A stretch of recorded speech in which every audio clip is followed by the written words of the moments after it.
The three Cubans released at the same time as Alan Gross were all accused of spying at home. They are national heroes. Cuban President Raul Castro embraced them minutes after they got off a plane in Havana.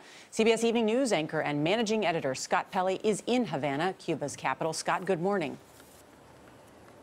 Good morning, Nora. Those three Cubans returned here to a hero's welcome. Cubans watched them on television last night, greeting their neighbors as the streets around them filled with what appeared to be adoring crowds, and they thanked everyone for keeping the faith and bringing them home. The Castro brothers had always said that this country would never rest until those three Cuban spies were returned from the United States. As the sun rises this morning over the island, Cubans are waking up to a new reality now that these sweeping changes have finally been announced. These negotiations went on for 18 months in secret. When Raul Castro announced it to his people at the same time President Obama spoke in the United States, nearly everyone was watching. At first, there was silence, but that soon turned to joy. People broke out in song and dance to celebrate the news.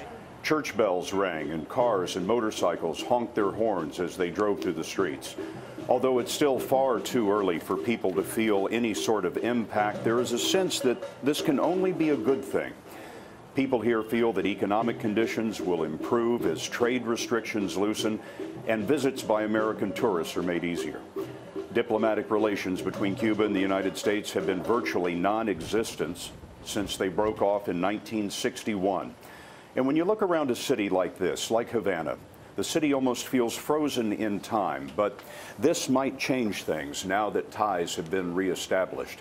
You can't overemphasize what this news means to families here. An entire generation of Cubans have watched their children either leave the island or attempt to leave the island, and there's a sense here now that if the economy improves and the government opens up more freedoms, families may stay together. People may want to stay here in Cuba.